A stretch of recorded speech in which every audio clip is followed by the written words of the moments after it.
Hi, welcome back to Mind Matters Teen Talks on Self-Worth. I'm Zainab, and today we're diving into a topic that affects all of us, self-worth. In today's episode, I'm joined by Erin from Teen Advisory Board. Thank you for joining us, Erin, today. And first, we'll be exploring how we perceive ourselves, what self-worth means to us, and the impact it has over our thoughts, and the danger of comparing yourself to other people. And join us as we uncover the keys to embracing our unique attributes and nurturing positive ideas or worth within ourselves. So, before we start our discussion, I want to ask you, what does self-worth mean to you?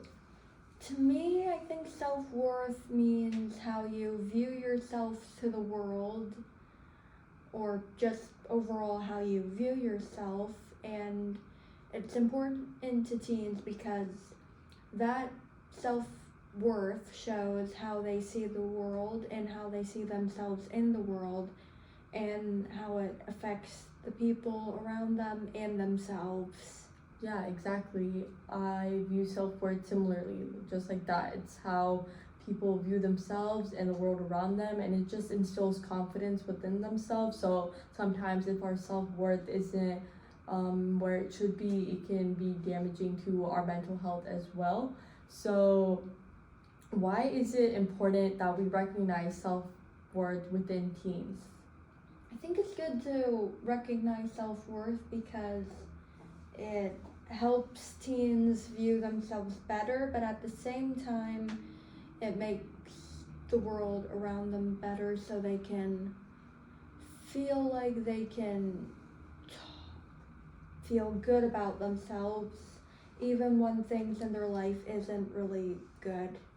Yeah, exactly. So when your self-worth is confident and you feel good about yourself, it helps you navigate through everyday things such as going to school, balancing relationships with people, and sometimes low self-worth can have a negative effect on your mental health and relationships, because sometimes when we don't feel good about ourselves, we feel like the other people also view us in the same light. Oh, I feel negative inside. Oh, this person or my friend might not like me, or my friend might not like my personality. So we start distancing ourselves, and we don't connect to other people like we used to, because again, we don't have that confidence within ourselves. Have you ever gone through a moment where you just stopped talking to a friend, or you just didn't feel good about yourself?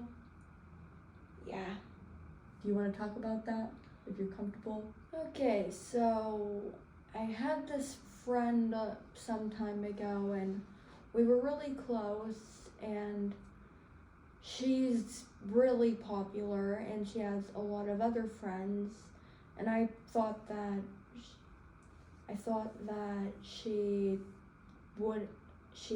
liked her friends better, and because she didn't really have a lot of time for me anymore, so I kind of stopped talking to her later on, and we haven't talked since in years. I'm sorry to hear that, Erin, and I want to let you know that, and to everyone who's watching, find friends that are going to value you and prioritize you as well. They're not going to put you on the back burner because they have other friends. Yes, it's important. Like when we have friends and we're friends with a lot of people, it's important that you show dedication and show that you care about them, because it just makes the other person feel less. And Erin, it had nothing to do with you. What that situation that you described specifically, any advice that I want to give you is keep your head up, find circles of friends that support you. You have similar like likes and things to talk about. And when it comes to social statuses and other things, I think in high school people have cliques, and sometimes because of those cliques, certain people are embarrassed or don't want to associate with other people, and that just makes them negative people, and it just reflects on who they are, not on who you are. And thank you for talking about that, Erin. And is there anything else you want to talk about regarding your personal self-worth ideas? Not at the moment, although thank you for saying that, Zainab. That was very inspirational. Of course, Erin. You know we're best friends at Teen Advisory Board, and to everyone else watching, if you have anything that you want to talk to us about, our social media is up there. If you ever want to be a guest, please be sure to contact us. And in terms of my experiences, I've dealt with something similar as well, where a friend I didn't feel like I was being prioritized as well. Similarly, she has a lot of friends, but sometimes I feel like I'm just there for school help or homework or just someone that's there when she has no one else. And that did make me feel bad as well, because I thought, hey, why doesn't she want to be around me as much? Or because she also had social media, and she would post other people as well actively, and I just felt left out. And again, another message, it's okay if people don't want to include you sometimes. That's again reflecting on who they are as people. Always just surround yourself with caring people who prioritize you, and that's why self boundaries are important. Set boundaries for yourself so that you are being well taken care of, and that your self-worth isn't being damaged by other people. And again, always keep your head high and find people to talk to about in those situations.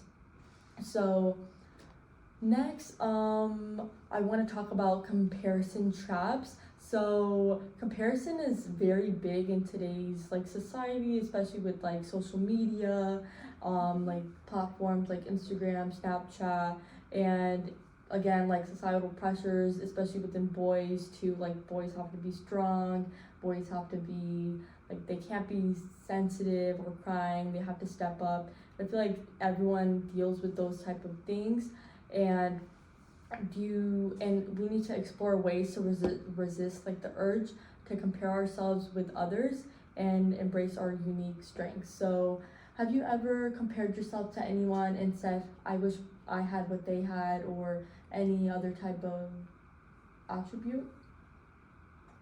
Yes, I did. Do you want to talk about that?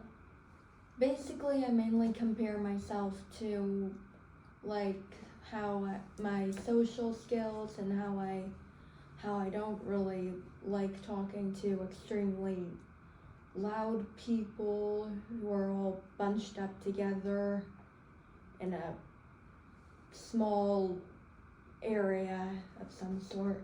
Yeah, I get that. Sometimes. What? You could go ahead. Sorry. Can you repeat what? Could you repeat that? We're gonna edit that part. Oh, okay.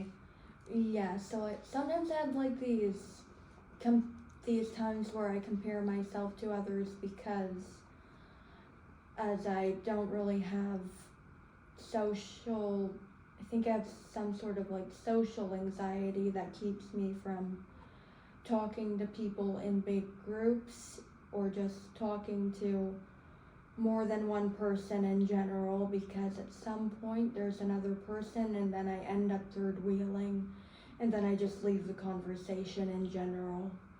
Thank you for sharing that with us, Erin. And you're not alone. I feel that sometimes too. When I'm like, before I leave the house, like I get nervous, like I don't want to go to this social event. Who am I going to talk to? Am I just going to sit there by myself? And it's always quite nerve-wracking. And one thing I do want to tell you is, like I said, protect your personal boundaries. If you don't feel comfortable talking to certain people or being around in large groups, it's okay to stay home. It's okay to stay in bed, maybe watch Netflix, because again, I love doing that. I'm not really an outside person as well, so I'll do that nights most days as well. And yeah, doing things that again prioritize your self-care and anything else like that. And when it does come to like social situations where, say, you're at an event and you feel like you're third wheeling, I would say at that point, just step away. I don't think you should keep yourself in a situation that's making you uncomfortable. If people are leaving you out, I think you should just step away. It's better to be alone with yourself and being alone, again, it's 100% okay. Sitting by yourself at lunch, anything else like that, it's okay. Most people, even I enjoy it. Some days I tell people, hey, I just want to be by myself today. Nothing against you guys or anything. So I just need me time, and it's good to have me time. You don't always have to be out there with other people all the time. But then again, leave that situation. If people are making you feel left out, go ahead and leave and find other people that are going to talk to you and make you feel good. Yeah. That's always the way to go. And personally, when it comes to comparing, I feel like in school that's a big issue when it comes to academically as well. So I've seen people who, again, their self-worth has been extremely damaged because they don't feel like they're quite up to that level. Like, say in school, they don't think they have grades like a certain person, their extracurriculars aren't like another person's, and they start feeling less and they start chipping away at their self-confidence. And that's, again, another negative thing that you shouldn't do. Don't ever compare yourself to other people, because you may not know it, or you may not recognize it or see it within yourself, but you also have great qualities that are going to be completely different from another person that you're looking at. And one day you'll see it, and those qualities will come to be developed. And I think you should just focus on yourself, improving your qualities, like work on your habits, improve anything that you might think needs improving. Don't ever look at anyone else, because that just takes away from who you are. So Erin, do you want to give any other advice for people who want to compare themselves to others? I think that people who compare themselves to others should try and find things about themselves that they really love, and just really take that time to focus on themselves before they start comparing themselves to others, because comparing yourself to others is a waste of energy and can go on for a long time, and it just isn't worth it. You're a good person, and you shouldn't let the people all around you who make you feel like you have to change who you are. Exactly, you said it perfectly. Like, I don't think there's any other way to say it. And I also want to touch on, the more you focus on other things, you're just going to go into an endless cycle of the negativities, just like Erin mentioned. And again, you could be spending that energy into something positive, like improving yourself. So it's always important to look at gratitude, be grateful for, look at the things that you have and be proud of yourself, and practice mindfulness each morning. Say something positive to yourself in the morning and remind yourself that you are the best, that you're doing great, and any other positive comments that will make you feel better in the morning. And like, again, affirmations and promoting self-acceptance, and just, again, all of these tips will allow you to have resilience and bounce back. One thing I like to do to get myself moving and happy in the morning is play some music that I like. Wakes me up and makes me feel good. Yes, music, always the way to start a day, and it's perfect. So do you have any songs that you like, or any type of artist that you like listening to? Okay, let me try and think of one. Good Time by Owl City seems to be good. I just feel like most of the music from the 2000s to 2010s is very good, because it was all happy and positive and all about having a good time. Yes. Owl City, 88 title drop.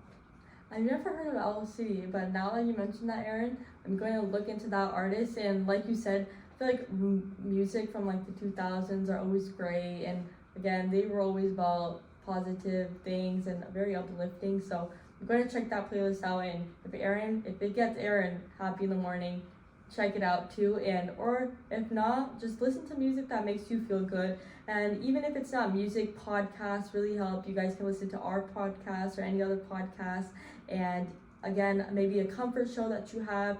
Watch a few episodes, get yourself in the mood, feel comfortable, and start your day off on a great note. And again, breakfast. Breakfast is always important too. If you don't have the main meal, the most important meal out of the day, that'll also leave you feeling a little bit icky inside. So again, our tips as teens, eat breakfast, especially in this time where you guys are growing. It's important to have those nutritions in the morning.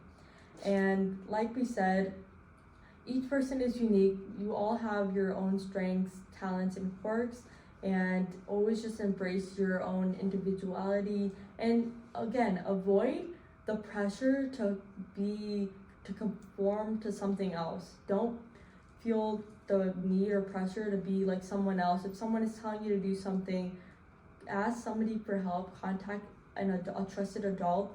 You don't need to change who you are in order to fit in. There's always going to be a group of people that accept you and who will make you feel like you belong somewhere. And how can we encourage positive self-talk and challenge negative thought patterns within like schools? Never really thought about that lately. Maybe just always praise people for doing good things, or putting like self-affirmation posters on the wall. Oh, or we could just educate people by making posters about that and comparing yourself and having a good self-worth. Thank you, Erin, for saying that. We should definitely promote that in schools, and like you said, posters, talking to counselors as well. And it doesn't take a few minutes out of your day to say something positive about another person. You see someone, compliment their shoes, their hair, or if they did good on an assignment, say, hey, I like what you did about this. I didn't see it like how you did. And again, hold the door for someone. There's so many ways you could be kind, just putting kindness out there, because again, you don't know what other people are going through. Maybe they're having a rough day, and your comment may make them feel better inside. And again, when you put kindness out, it makes you feel better as well. So when you're focusing on your self-worth as well, and just being kind to others, it also boosts other people's self-worth as well. And that's what I have to say. Erin, do you have anything else you want to share?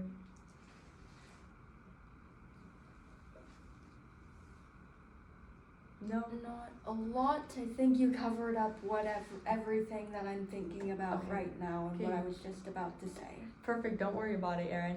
So like we said, focus on yourself and look for things that make you feel better inside, whether it's podcasts, our podcast, YouTube channels, or anything else.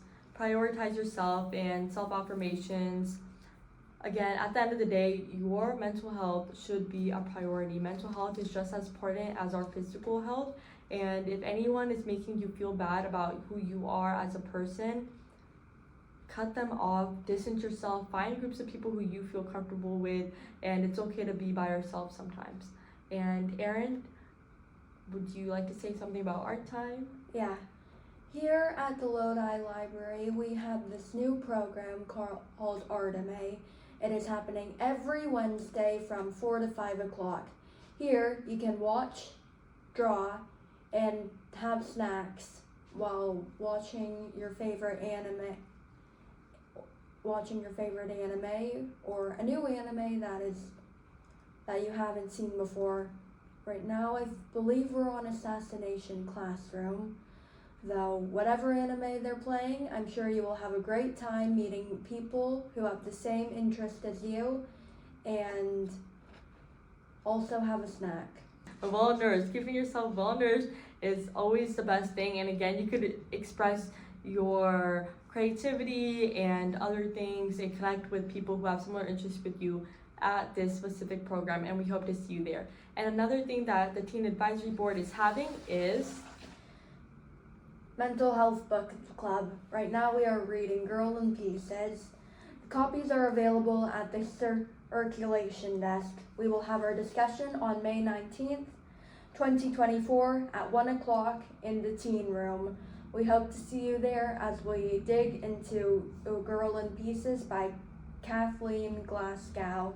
Yes, and the book is 100% free. You don't need a library card to check it out.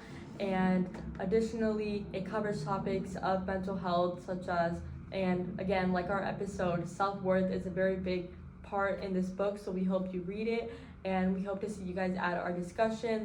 There will be snacks provided, maybe, hopefully, and we hope to see you there. And another program that we have coming up is the Teen Mental Health Workshops, which are going to be from May 25th to June 29th.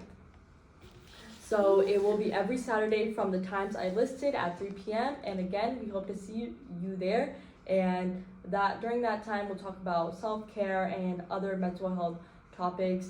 And then another big important thing we have coming up is the Teen Mental Health First Aid Training Sessions. So this is a very unique opportunity in order to be trained and certified, but the sessions are filling up fast. So session 1 is canceled, it's booked up, and session 2 and 3 are filling up fast. So be quick in applying, and only people from 15 to 18 can apply, but if your parents are okay with it, that works too, I think, but it's recommended you are 15 to 18 years old. And this is another great opportunity, and the times are from usually 4 o'clock to 5:30 p.m., 10 to 11:30 a.m., and those will be the 2 time frames that you'll work with. And you can always check our flyer on our Instagram page and the Lodi Public Library's Facebook page and Instagram page to get all of this information, or again, talk to the front desk and they will have all of these resources for you. And that's all we have for today. So thank you so much for joining our discussion on self-worth, and see you next time. Oh wait, one more thing, Zainab. On May 31st, we're having the Teen Mental Health Dance at 6 to 9 o'clock p.m. Thank you for mentioning that, Erin. I totally forgot. Everyone, be there May 31st. Well, it's going to be a Hollywood-themed dance. There'll be food, snacks, and for teens only, the library will be closed off, so don't worry about any outside people being there.